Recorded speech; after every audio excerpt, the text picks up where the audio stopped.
Vous êtes-vous déjà demandé à quoi ressemblerait One Piece si Oda avait été élevé dans un abattoir? À quoi ressemblerait un monde où la même créativité débridée existe, mais gangrénée par le sang, la magie et la folie? Quel mystère surgirait si derrière chaque porte ne se cachait pas l'aventure, mais l'horreur? Quel personnage naîtrait si au lieu d'être de valeureux héros, ils étaient difformes, paumés et pourtant impossibles à oublier? Et surtout, avez-vous déjà songé à quoi ressemblerait un univers où tout est possible s'il était tordu, gore et dérangé? Bonne nouvelle, pas besoin d'imaginer, ce monde existe. Et il s'appelle One Piece.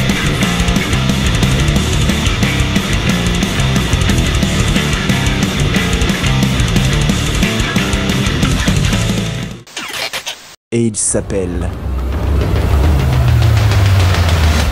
Doro et Doro.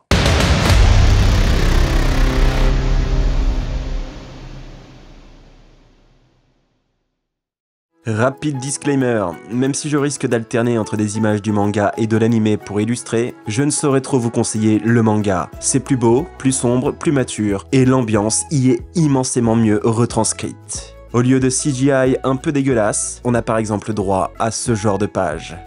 À vous de voir. Voilà la toute première page de Doro et Doro. Et je sais ce que vous vous dites. Oui, bon c'est juste un homme crocodile en train de bouffer la tête d'un gars. Sauf que non, parce que déjà ce n'est pas un crocodile, c'est un caïman. Et surtout, celui-ci ne mange que des gyoza. Là, il n'est pas en train de becqueter un crâne. Il gobe la tête d'un mage pour qu'il rencontre le type qui vit à l'intérieur de lui. Puis, il le recrache poliment, lui demande si son squatter l'a reconnu, et après une réponse négative, le découpe en morceaux. Voilà, bienvenue dans Doro et Doro. Et croyez-le ou non, cette introduction, c'est timide par rapport à ce qui va suivre.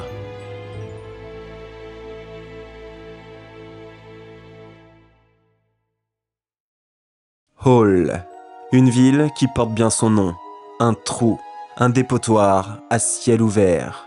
Ici, les mages viennent tester leur sort sur les humains comme s'ils jouaient avec des fourmis. Résultat, une population qui vit dans la peur, la crasse et la certitude qu'un jour, ils se réveilleront avec une tête de cafetière ou les tripes remplacées par des ballons de baudruche. Kaiman, lui, est l'une de ses victimes. Un mage l'a transformé, il a perdu la mémoire et depuis, il cherche celui qui lui a fait ça. Chaque fois qu'il gobe un mage, il espère que l'inconnu dans sa bouche le reconnaîtra. Spoiler, c'est long. Heureusement, il a 2 très gros couteaux et une sacrée persévérance. Mais ne vous faites pas avoir. Dans Hall, tu peux facilement avoir une tête de lézard et être le plus normal de la pièce. Visuellement, la ville s'apparente à une gigantesque métropole, devenue un ratodrome géant, toujours plongé dans un brouillard inquiétant.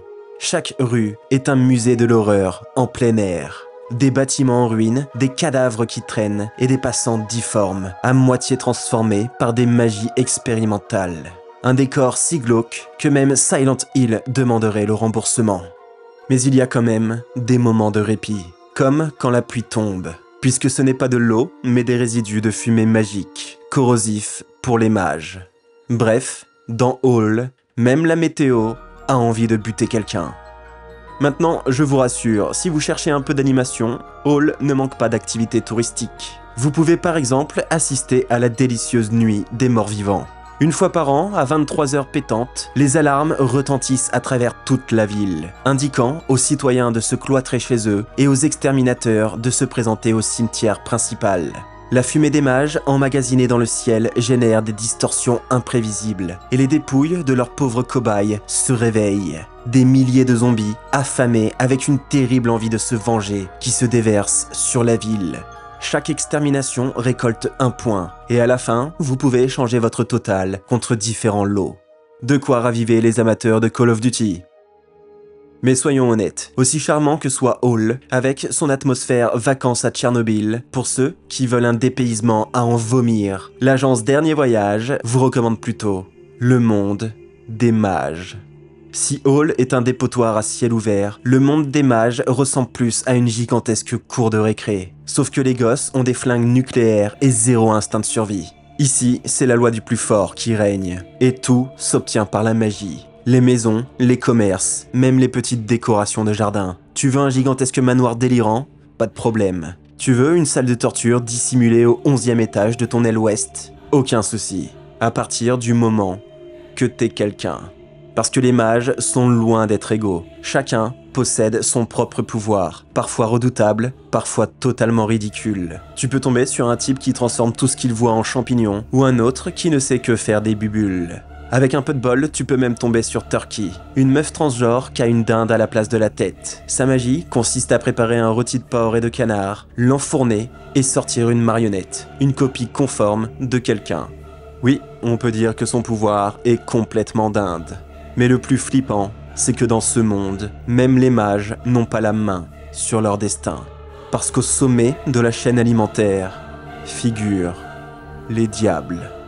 Eux, ce sont les vrais superstars. Des entités qui jugent, punissent et distribuent leurs faveurs comme des dieux lunatiques. Tu crois avoir du pouvoir? Tant que les diables ne t'ont pas remarqué, tu n'existes même pas. Et si par malheur, l'un d'eux te choisit, tu découvres très vite qu'ici, ce ne sont pas les mages qui jouent avec la magie, c'est la magie qui joue avec eux.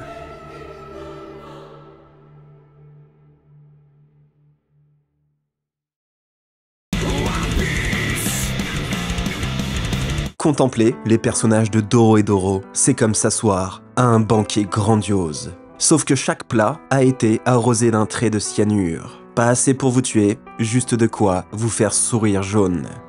Ouvrons le bal avec notre héros aux dents longues, Caïman. Il n'a pas dû voir la vidéo parce qu'on ne peut pas dire qu'il soit zen. Mais en même temps, moi aussi je serais furax si on m'échangeait tous mes souvenirs contre cette tronche. Lui, c'est un peu Luffy coincé dans le corps d'un crocodile. Le même appétit, le même entêtement. Sauf qu'au lieu de courir après le One Piece, il cherche juste le gars qui lui a ruiné la vie.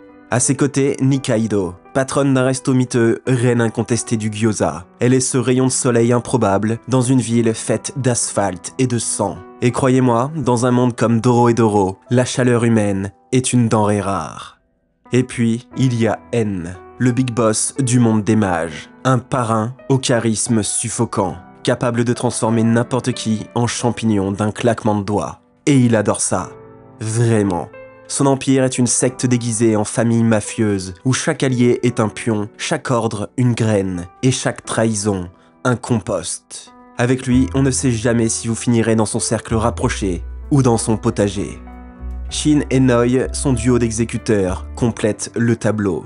Boucher à plein temps, ami fidèle à mi-temps. Imaginez Zoro et Chopper, mais version marteau-piqueur et scalpel. Mais la vraie star, c'est Ebisu.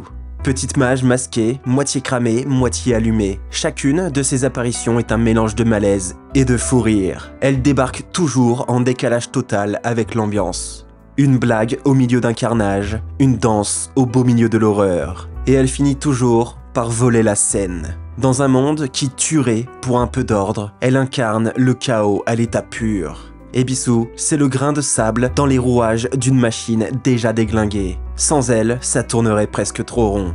En somme, Dorohedoro aligne une galerie de monstres difformes, grotesques ou grandioses. Mais tous inoubliables. Parce que si One Piece est une symphonie de lumière, Dorohedoro est un orchestre dissonant qui joue depuis les ténèbres. Et pourtant, dans les deux cas, vous n'oublierez jamais la mélodie.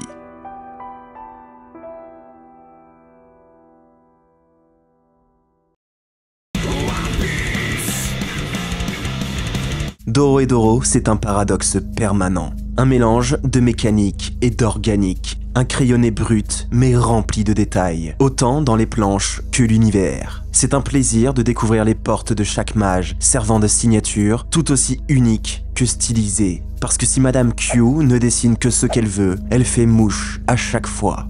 Dorohedoro, c'est un manga qui n'a pas choisi entre l'horreur et le burlesque, et qui a décidé de les servir ensemble dans la même assiette. Un instant, vous contemplez un corps éventré, des viscères qui décorent les murs comme une fresque funeste. Et la seconde d'après, vous éclatez de rire devant les goûts vestimentaires discutables d'Ebisu, ou quand elle insiste pour voir ce qu'il y a dans le sac, avant de gerber aussitôt.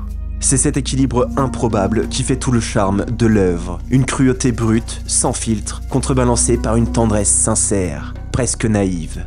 Là où la plupart des récits choisissent une seule tonalité, Dorohedoro décide de jongler avec toutes. Et ce qui pourrait être une cacophonie totale devient une symphonie déglinguée. On a parfois l'impression de lire un manga qui ne respecte absolument aucune règle, comme si Kyu Hayashida s'amusait à tout saboter.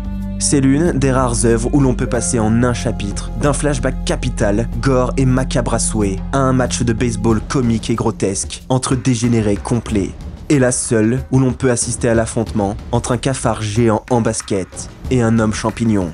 Et pourtant, dans ce chaos, tout a du sens. L'univers tient debout, même si c'est grâce à des clous rouillés et du sang séché. En comparaison, One Piece, c'est l'aventure feel-good par excellence. Une quête solaire, un délice d'imagination qui nous nourrit de rêves. Dorohedoro, lui, prend le même festin et vous le balance à la tronche. Encore chaud, encore dégoulinant. Oui, c'est ça, Dorohedoro. Une aventure, mais crasseuse, imprévisible, violente et scurrile. Une odyssée qui, au lieu de vous faire lever les yeux vers l'horizon, vous attire inexorablement vers les bas-fonds.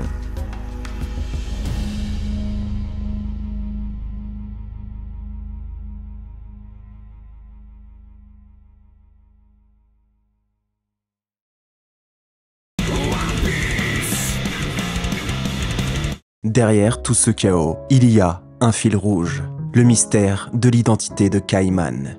Qui est-il vraiment? Pourquoi sa tête a-t-elle été transformée en celle d'un reptile? C'est la question centrale, le moteur de l'intrigue. Une boussole dans un univers où tout part en vrille.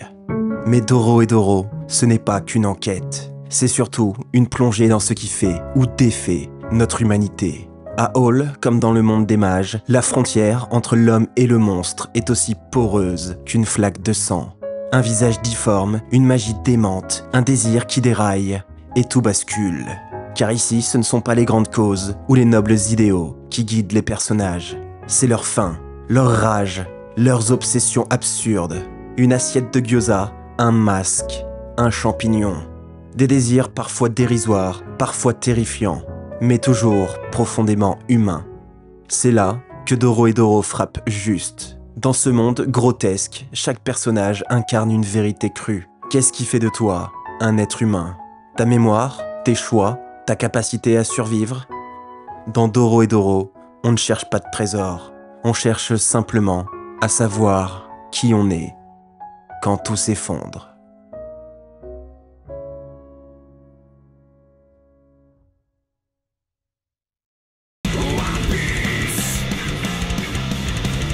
En vérité, One Piece et Dorohedoro racontent la même chose.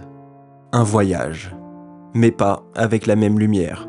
One Piece, c'est un rêve lucide. Un monde où tout semble dangereux, mais où l'espoir l'emporte toujours. Une aventure qui éclaire. Dorohedoro, c'est un cauchemar éveillé. Un univers où tout est dérangeant, sanglant, mais étrangement fascinant. C'est la certitude qu'au beau milieu de la boue, du sang et du bitume, quelque chose peut toujours germer. Et c'est ça, sa force. Ce mélange impossible entre laideur et beauté, cruauté et tendresse, dégoût et rire. Un chaos qui ne suit aucune règle, mais qui trouve toujours la bonne note. Lire Dorohedoro, c'est plonger tête la première dans un cauchemar difforme, et en ressortir avec le sourire.